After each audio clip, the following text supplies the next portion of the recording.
প্রিয় শিক্ষার্থীরা, আজকে আমি তোমাদের মাঝে একটি ভিডিও নিয়ে আসলাম। এইচএসসি হিসাব বিজ্ঞান প্রথম পত্রের চট্টগ্রাম বোর্ড 2024-এর সৃজনশীল 4। এটার ক দাগে বলা আছে অনগত লেনদেনের পরিমাণ নির্ণয় করো। আসলে অনগত লেনদেনগুলো হচ্ছে এরকম যেগুলো আর কোনো সময় নগদে পুনরাবৃত্তি হবে না। যেমন 8 তারিখে দেওয়া আছে যে টোটাল আমার দেনাদারের পরিমাণ ছিল 15,000 টাকা, এর মধ্যে দেনাদার আমাকে প্রদান করেছে 14,500 টাকা। এখানে আমি বাট্রা প্রদান করেছি 500 টাকায়। এখানে নিষ্পত্তি কথাটা স্পষ্ট বলা আছে, যার জন্য আমরা বলতে পারি এই টাকা আর কোনো সময় নগদে রূপান্তর হবে না, মানে দেনাদার আর আমাকে পরিশোধ করবে না। যার জন্য আমি বলতে পারি এটি আমার একটি অনগদ লেনদেন। এটার পরিমাণ হচ্ছে 500 টাকা। তারপরে আবার এই 11 তারিখ বলা আছে যে অবচয় ধার্য করা হলো 2500 টাকা। অবচয় একটি অনগদ লেনদেন, এটি সাধারণত নগদে হয় না, যার জন্য আমি এটা বলতে পারি অনগদ লেনদেন 2500 টাকা লিখলাম। 15 তারিখ বলা আছে মালিক কর্তৃক পণ্য উত্তোলন। পণ্য কথাটা মূলত অনগদ একটা লেনদেন, এটার সাথে নগদের কোনো সম্পৃক্ত নেই, যার জন্য আমরা এটাকেও অনগদ লেনদেন বলতে পারি। বলা আছে যে পণ্য উত্তোলন 5,000 টাকা, এটা আমরা 15 তারিখ লিখলাম। এরপরে রয়েছে 20 তারিখ। 20 তারিখে আমার পাওনাদারের পরিমাণ ছিল 70,000 টাকা এবং আমি পাওনাদারকে পরিশোধ করেছি 69,000 টাকা। এখানে নিষ্পত্তি বাবদ 1,000 টাকা আমি বাট্টা পেয়েছি, যার জন্য লিখেছি এখানে বাট্টা প্রাপ্তি। এই বাট্টা পাওয়া আসলে অনগদে হয়েছে, পাওনাদার আমাকে একদম নগদ 1,000 টাকা দেয়নি। এই টাকাটা আর কোনো সময় নগদে পুনরাবৃত্তি হবে না, যার জন্য আমি বলতে পারি এটি অনগদ লেনদেন 1,000 টাকা। সর্বশেষ তারিখটি হচ্ছে 27 তারিখ। এখানে বলা হচ্ছে বিনামূল্যে পণ্য বিতরণ।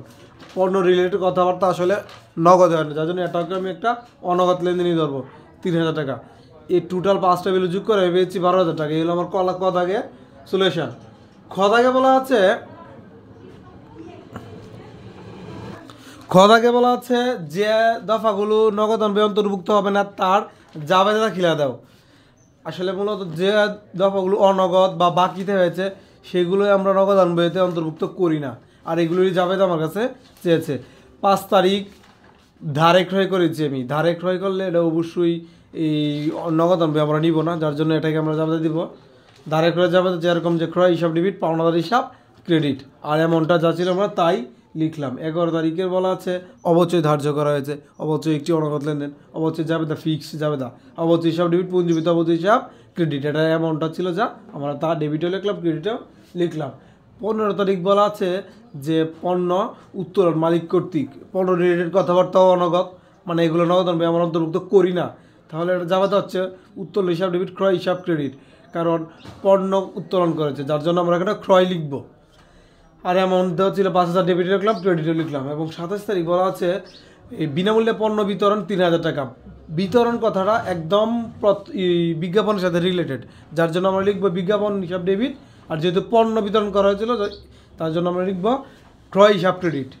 এই ছিল আমাদের যাবে। আর অ্যামাউন্টটা ছিল 3,000 টাকা, ডেবিটে লিখলাম এবং ক্রেডিটেও লিখলাম। এটা গদাকে বলা আছে যে একটা 3 গণনাগতন বই প্রস্তুত করো। আমরা জানি 3 গণনাগতন বই প্রস্তুত করার ক্ষেত্রে 3টি টাকার কলাম হয় এবং প্রাপ্তির পাশও থাকে এবং প্রদানের পাশও থাকে। আমরা একটা 3 গড়া নগদান বইয়ের জন্য একটা গড় অঙ্কন করলাম। এখন আমরা ধারাবাহিক ক্রমে প্রত্যেকটা তারিখ থেকে প্রাপ্তির পাশে যে তারিখগুলো হবে তারিখগুলো নেব এবং প্রদানের পাশে যে তারিখগুলো হবে প্রদানের পাশে নেব।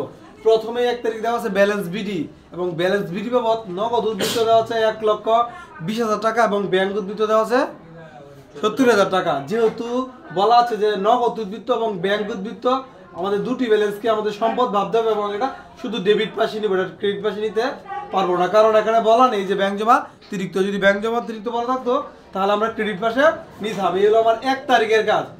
তারপরে 2 তারিখে বলা আছে যে নগদ ক্রয়ের পরিমাণ 60,000 টাকা এবং নগদ বিক্রয়ের পরিমাণ 90,000 টাকা। ক্রয় যেহেতু প্রদান, মানে ক্রয় করলে যেহেতু আমাদের টাকা প্রদান করতে হয়, তার জন্য আমরা এটা কি প্রদানের পাশে নেব। আর এটা যেহেতু নগদে বলা আছে আমরা নগদের কলমে 60,000 টাকা লিখবো। আর বিক্রয়টা যেহেতু প্রাপ্তি, তার জন্য আমরা এটা প্রাপ্তির পাশে মানে ডেবিট পাশে লিখবো এবং বিক্রয়ের অ্যামাউন্ট দেওয়া আছে 90,000 টাকা, নগদের কলমে লিখবো।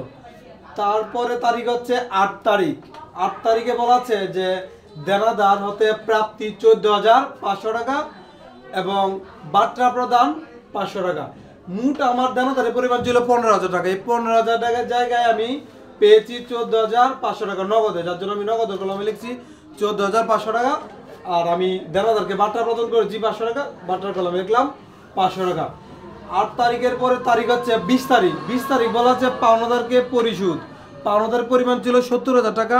এই 70,000 টাকার স্থলে আমি পাওনাদারকে পরিশোধ করছি 69,000 টাকা। এখানে আমি বাট্টা পেয়েছি 1,000 টাকা, যার জন্য বাট্টার কলামে লিখলাম আমি 1,000 টাকা, এবং নগদে যেহেতু পরিশোধ করেছি নগদের কলামে লিখলাম আমরা 69,000 টাকা। 20 তারিখের পরের তারিখ হচ্ছে 24 তারিখ। 24 তারিখ বলা আছে, 24 তারিখে বলা আছে যে ব্যবসায়িক প্রয়োজনে ব্যাংক হতে উত্তোলন 7,000 টাকা, ব্যক্তিগত প্রয়োজনে না। যেহেতু ব্যবসায়িক প্রয়োজনে বলা আছে, আমরা ভাই বোনেরা একটা কন্ট্রা এন্ট্রি যাবে তো করলে আমরা আরও ক্লিয়ার হবো। ব্যবসায়িক প্রয়োজনে যেহেতু ব্যবসায়ের প্রয়োজনে উত্তোলন করেছে, ব্যবসায় প্রতিষ্ঠান নগদ টাকা বাড়বে। ব্যাংকের থেকে যেহেতু উত্তোলন করেছে ব্যাংকের থেকে কমবে, তাহলে নগদ হিসাব ডেবিট এবং ব্যাংক হিসাব ক্রেডিট। নগদ এবং ব্যাংক যেহেতু উপস্থিত আছে, আমরা এটাকে বলবো কন্ট্রা এন্ট্রি। এই জায়গায় যদি অন্য কিছু যেমন বেতন, ক্রয় বিক্রয় এগুলো থাকলে আমরা এটাকে কন্ট্রা এন্ট্রি বলতে পারবো না, কারণ নগদ আর ব্যাংক শুধু এই দুইটা এন্ট্রিকে আমরা কন্ট্রা এন্ট্রি বলবো। তাহলে এই 24 তারিখ উভয় পাশে বসবে, প্রাপ্তির পাশে বসবে, আবার প্রদানের পাশেও বসবে। যেহেতু আমরা ডেবিট পাশের কাজ করব, আমাদের ব্যবহার করতে হবে বিপরীত নামটি। বিপরীত নামটি হচ্ছে ব্যাংক হিসাব। আমরা এদিক দিয়ে লিখলাম ব্যাংক হিসাব। আর যেহেতু কন্ট্রা এন্ট্রি আমার কথার আকারে প্রকাশ করে দিলাম এটি কন্ট্রা এন্ট্রি। লিখছি আমরা ব্যাংক হিসাব, কিন্তু কাজ করেছি ডেবিট পাস মানে নগদের কাজ। এর জন্য আমরা নগদের কলামে লিখবো 7,000 টাকা। সেম কাজটা আমরা এই 24 তারিখের কাজটা আমরা প্রদানের পাশে করব। এখন কাজ করব আমরা ক্রেডিট পাশে, তাই আমরা নামটা ইউজ করবো ডেবিট পাশে, উল্টো নাম লিখবো আমরা নগদ হিসাব। এখানে ক দিয়ে বুঝিয়ে দেবো এটি কন্ট্রা এন্ট্রি। যেহেতু আমরা ক্রেডিট পাশে কাজ করছি, টাকাটা হবে ব্যাংকের কলামে, লিখলাম ব্যাংকের কলামে 7,000 টাকা। আচ্ছা, আমাদের 24 তারিখের কাজ শেষ। এখন বাকি রইল শুধু 30 তারিখের কাজ। 30 তারিখে বলা আছে বেতন প্রদান নগদে 5,000 টাকা এবং ভাড়া প্রদান চেকে 4,000 টাকা। যেহেতু বেতনটা আমাদের নগদে প্রদান করা হচ্ছে, নগদের কলামে লিখলাম 5,000 টাকা। আর ভাড়াটা যেহেতু চেকে প্রদান করা হচ্ছে, আবার 30 তারিখ দিয়ে আমি ব্যাংকের কলামে লিখলাম 4,000 টাকা। এই হলো মূলত আমার এন্ট্রি কাজ। এখন আমাদের জেয়ার নির্ণয় করার পালা। জেয়ার নির্ণয়ের নিয়মটা হলো যে পাশে বেশি টাকা সেই পাশের জেয়ারটা আমার আগে নামাতে হবে। আমি দেখতে পাচ্ছি ডেবিট পাশের অ্যামাউন্টগুলো বড় আর ক্রেডিট পাশে যে একটু কম, যার জন্য আমরা আগেই ডেবিট পাশের যোগফলটি নামাচ্ছি। এই চারটা মিলে যোগ করার পরে আমরা পাচ্ছি 2,31,500। আর ব্যাংকের কলামে শুধু একটি টাকায় 70,000 টাকা লিখলাম। তাহলে এই দুইটা বিল আমাদের ক্রেডিট পাশে স্থানান্তর করতে হবে। এখানে লিখলাম 2,31,500 এবং 70,000 টাকা।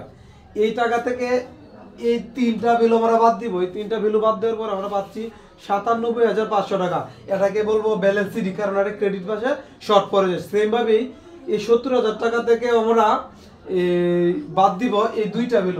এই দুইটা বিল বাদ দেওয়ার পর আমরা পাবো 59,000 টাকা। এই 59,000 টাকাকে আমরা ব্যালেন্স সিডি বলবো। আর বাট্টার কোনো সময় ব্যালেন্স সিডিবিডি হয় না। এদিক দিয়ে ছিল 1,000 টাকা, আমরা এদিক দিয়ে 1,000 টাকায় লিখেছি। আর এদিক দিয়ে ছিল 5,000 টাকা, আমরা 5,000 টাকায় লিখেছি। শুধু সিডিবিডি হয় নগদ টাকা এবং ব্যাংক টাকা। এর জন্য এই দুইটা বিলকে আমরা আবার এদিক দিয়ে বিডি করেছি এর পরবর্তী মাসের 1 তারিখ লিখে। 97,500 টাকা ছিল এই দিক দিয়ে নগদের কলমে, আমরা এই দিক দিয়ে লিখলাম নগদের কলমে 97,500। আর এই দিক দিয়ে 59,000 টাকা, আমরা লিখলাম 59,000 টাকা। এই হলো আমার 3 ধরা নগদ ধনবের সলিউশন।